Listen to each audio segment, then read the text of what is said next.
მაღალმთიან აჭარაში კურორტ გოდერძის თუ ესტუმრებით უყურადღებოდ არ დატოვებთ ალპურ ბოტანიკურ ბაღს, რომელიც აქ 10 ჰექტარ ტერიტორიაზეა გაშლილი. ადგილზე 200-ზე მეტი სახეობის მცენარეა წარმოდგენილი და ვიზიტორებს აქაურობა მაისიდან ოქტომბრის ჩათვლით ელოდება, ვიდრე აქაურობას რამდენიმე მეტრიანი თოვლი დაფარავს.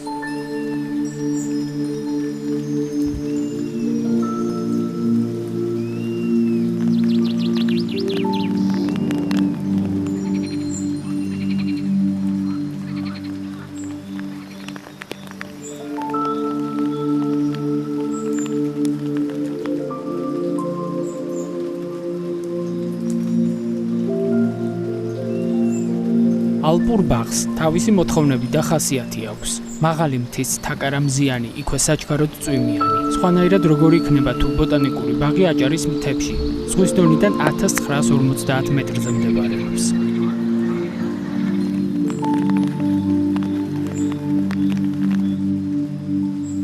170-ზე მეტი სახეობის მცენარე, ალპური და სუბალპური ზონის მცენარეებით მოფენილი ქვის ალპინარიუმი.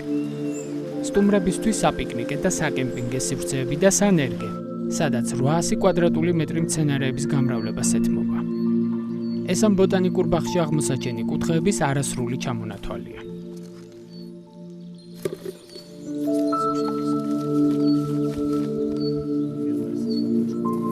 ბოტანიკურ ბაღში ბუნებრივად იზრდება 71 სახეობის მცენარე, ან გოდერძის ალპურ ბაღზე გვაქვს საუბარი. მაგრამ ბუნებრივია ეს სახეობა არ არის ჩვენთვის საკმარის, რომ ამით უკვე ბოტანიკური ბაღი სრულყოფილად იყოს წარმოჩენილი. ამიტომ ჩვენ უკვე 2018 წლიდან დავიწყეთ მცენარეთა ახალი სახეობების შემოტანა. ანუ ეს არის სახეობები, რომელიც არ იზრდება ბოტანიკურ ბაღში, გოდერძის ალპურ ბაღში. ამიტომ ჩვენ დავიწყეთ აი ამ სახეობების შემოტანა და უკვე მოწყობილ სანერგეში დავიწყეთ აი ამ სახეობების შემდგომში გადმოტანა. და ეხლა ჩვენ გავჩვენებთ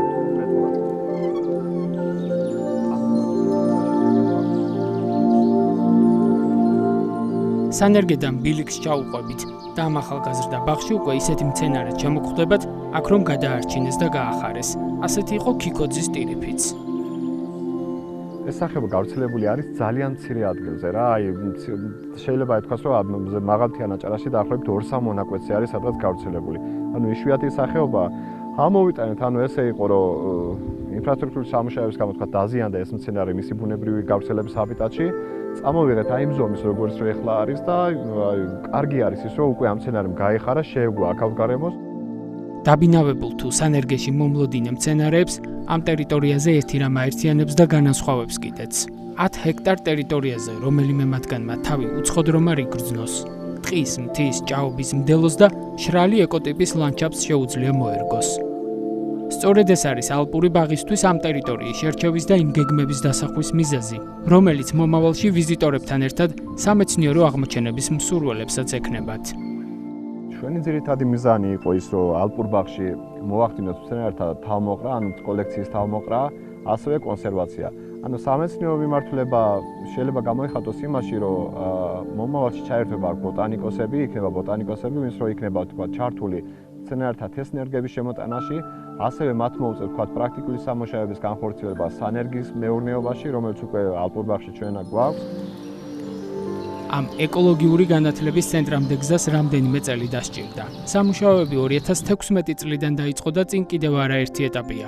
მათ შორის ახლო მომავალში მეფუტკრეობის სადემონსტრაციო ზონის გახსნა, სადაც ჯარასველური თაფლის დამზადების უნიკალურ ტრადიციას გავეცნობით. თუმცა სანერგედან ვიზიტორების მიღებამდე ბოტანიკური ბაღის განვითარება მარტივი არ იყო. კურორტ გოდერძიზე ამ ახალი სავიზიტო ბარათის შექმნაში თავისი წვლილი აჭარის წყალი ჯორჯიემ შეიტანა, რომელიც აჭარაში შუახევი ჰესის მმართველია. ყველა ჩვენი სოციალური პროექტი, რომელიც ამ ხნის მანძილზე განხორციელდა, ეძღვნებოდა სწორედ ამ რეგიონის ეკონომიკურ მხარდაჭერას და განვითარებას. პირველ ეტაპზე ჩავატარეთ კვლევა და ერთ-ერთ მნიშვნელოვან კომპონენტად გამოიკვეთა, რომ ტურიზმის მიმართულებით ძალიან მნიშვნელოვანი იყო თუ ჩვენ წვლილს შევიტანით. სწორედ ამიტომ გადავწყვიტეთ დაახლოებით 4 წლის წინ გოდერძის ალპური ბოტანიკური ბაღის მშენებლობაში ჩვენი, ესე ვთქვათ, კონტრიბუცია შეგვეტანა. ეს იყო $100,000. ახლა ჯერი მოგზაურებზე, ახალი აღმოჩენების და შემეცნების მოყვარულებზეა. ალპური ბოტანიკური ბაღი დაზამთრებამდე ღიაა.